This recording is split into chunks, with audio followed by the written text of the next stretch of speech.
He was expert in this chair. While I was in Munich, he kept the ship afloat and steering right down the Roku Straits. And he is my colleague from the NFL Media Group, joining us on the Mercedes-Benz Vans phone line with a lot going on entering Week 14. Tom Pelissero here on the program. How you doing, Tom?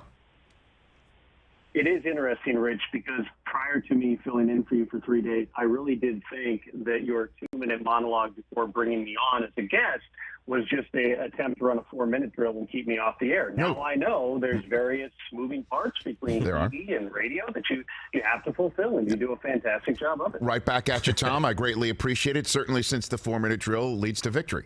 So that's my vision for this segment as well. Let's jump. I mean, I have so much to get to.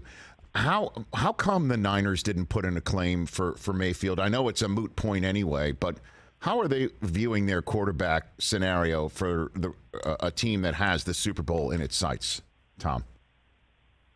I think to understand the psychology of how the 49ers are approaching the quarterback position, you have to look through the history of Kyle Shanahan. He has never, prior to trading up to draft Trey Lance, who has played sparingly and been hurt a lot over 2 NFL seasons, he's never had a highly drafted quarterback. He has always targeted specific players that would fit what they want to do and that would be able to have fast processing and a quick trigger.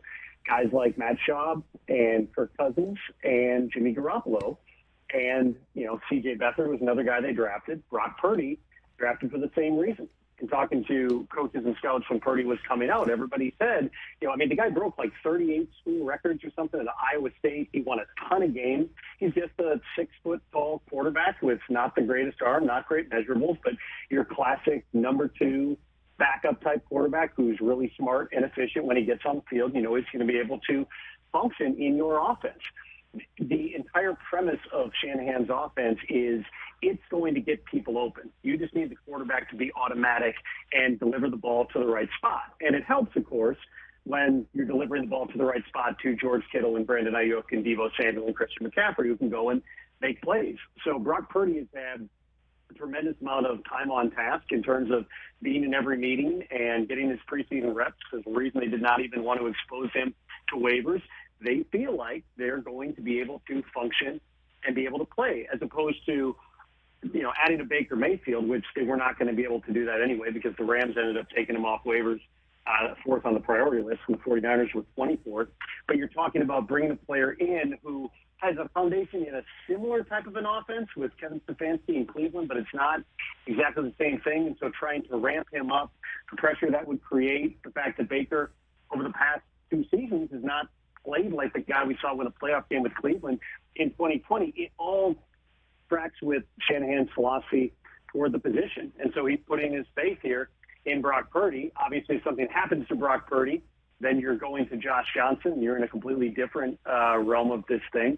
But it's guys who know this offense inside and out, and Kyle is going to, I'm sure, just deliver the message to them to just execute the plays I'm calling because guys are going to be open. Well, and there is still, as Shanahan said, a remote possibility that Garoppolo does get healthy in time for the 49ers to throw him out there.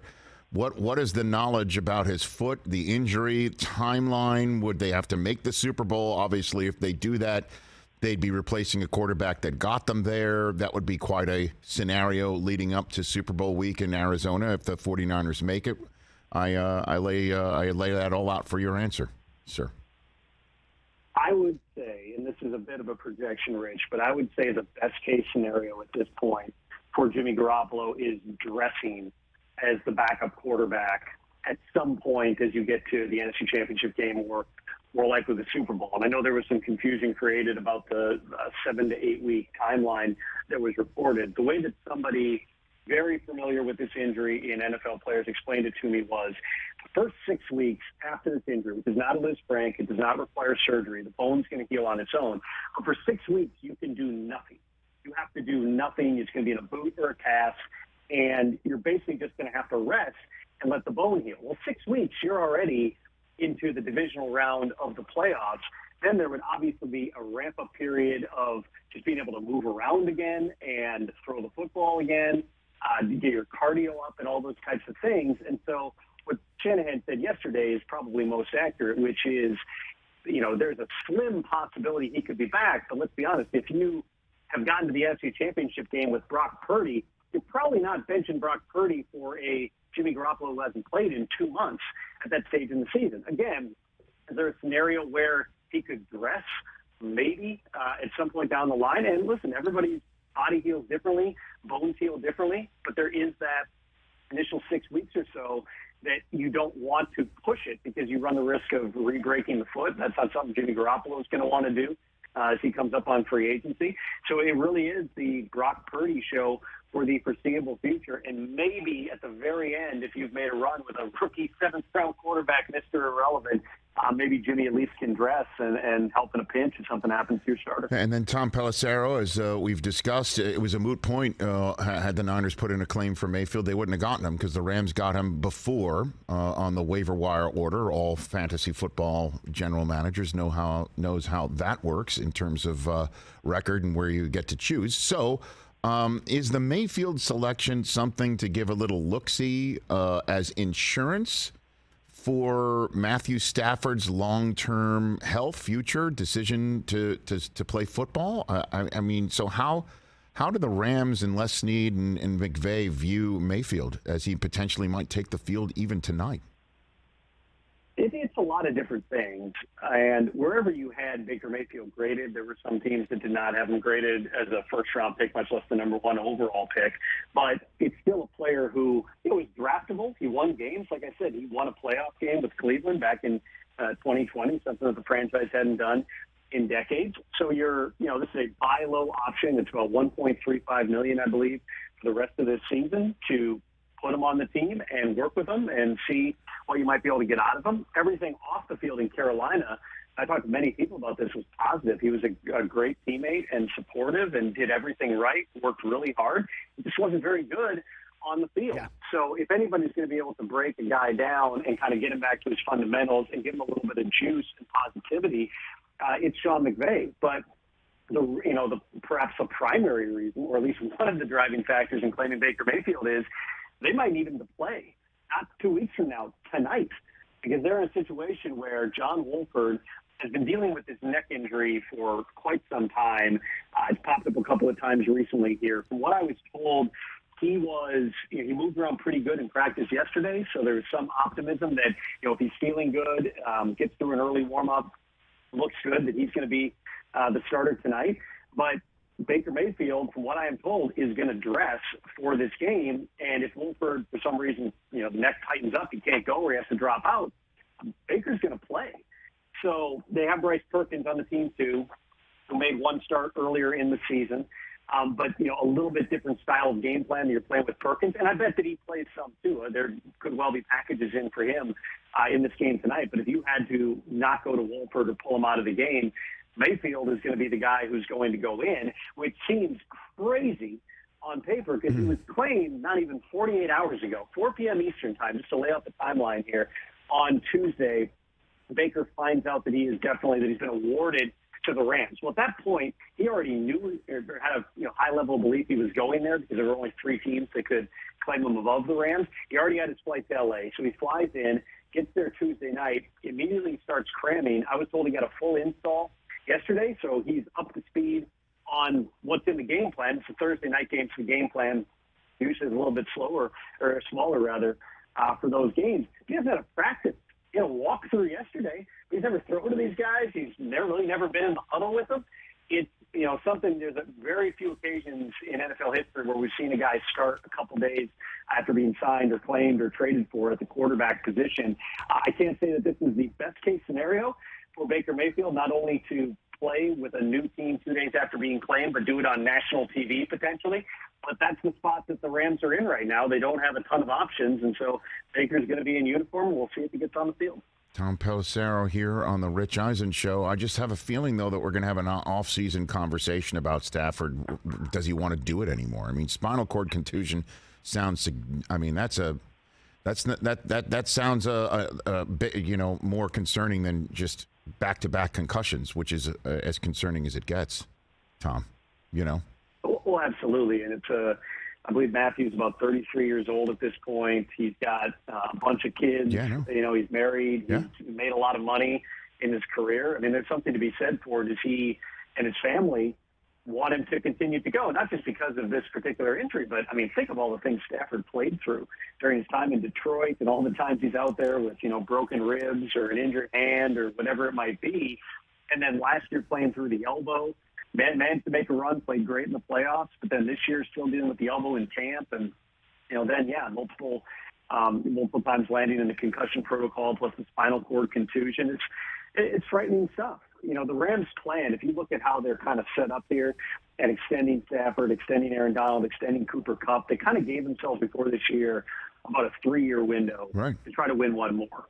There was no way they were thinking we're going 3-9 to start the season. I mean, that could not have been in the realm of possibility.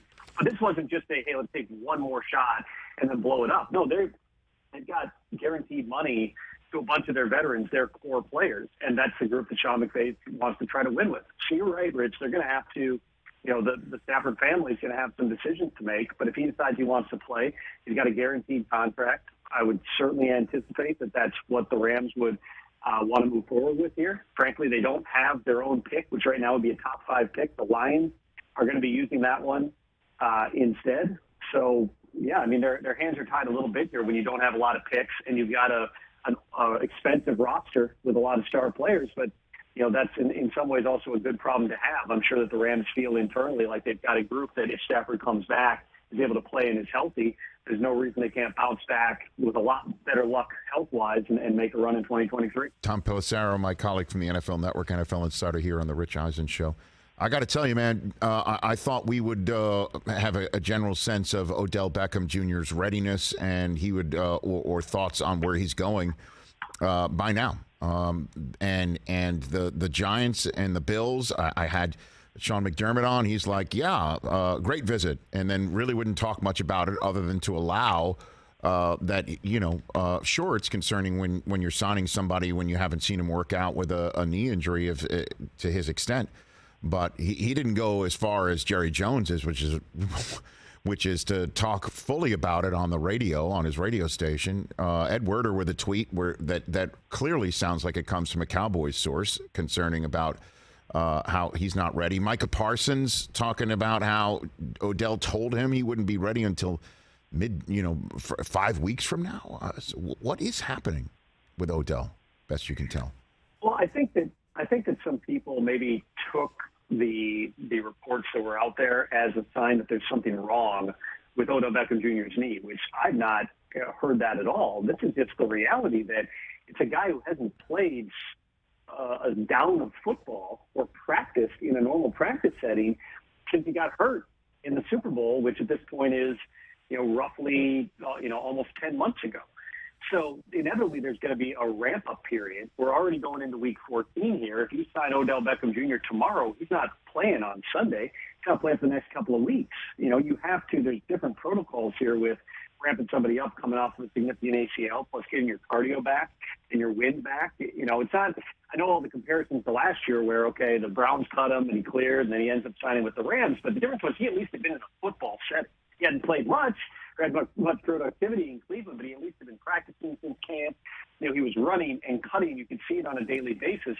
He was doing visits, not workouts with the clubs. And so just realistically, to get a guy into a protocol, you're talking about several weeks here. You know, Micah Parsons blurting out that it's 5 weeks for Odell would clarify the timeline. You're talking about playoffs. And I think that one of the undersold parts of this, Rich, is, you know, everybody talks about is, you know, this great weapon that you're adding. And that's true. I mean, Odell, we've seen him through the course of his career. He is as, you know, freaky an athlete as we've seen at the wide receiver position. And he obviously had a great run in the playoffs last year with the Rams. But if you've got a guy who's not been a part of your team, and then you're bringing him into, let's say you're the Cowboys, and you're scoring more points than anybody over the past month, and you've hit your stride, and now every day is going to be questions about Odell and when he's going to contribute and what you're going to do, and then you're trying to wedge him in to a playoff team during the playoffs.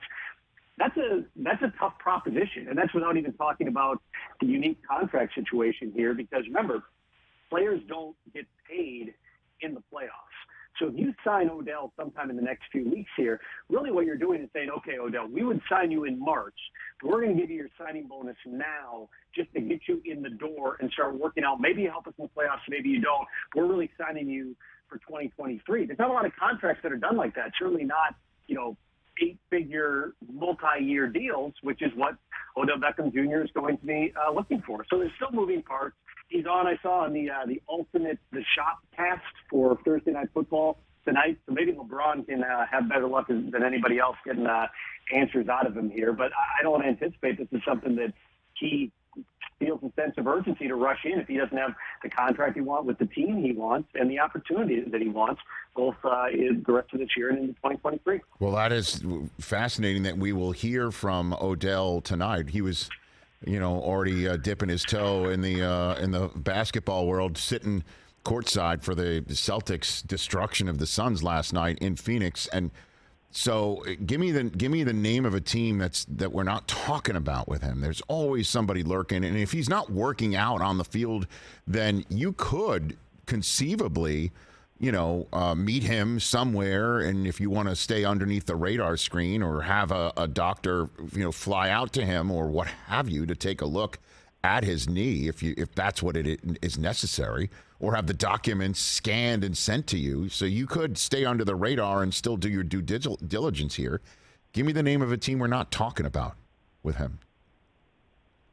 This isn't a direct answer, Rich, but I would say whoever loses a receiver on Sunday. It's the reality of the league. There's injuries all the time. About that. Somebody's going to have a significant receiver injury. I mean, last year when he signed with the Rams, they didn't know, but the next day Robert Woods went down. They were planning on Odell being a spot player, the backside of, certain plays, and he'd be able to exploit one-on-one coverage. Instead, like his second game, he was playing 70 snaps. Again, that's not realistic right now for Odell, but I think that's what's going to drive some of this.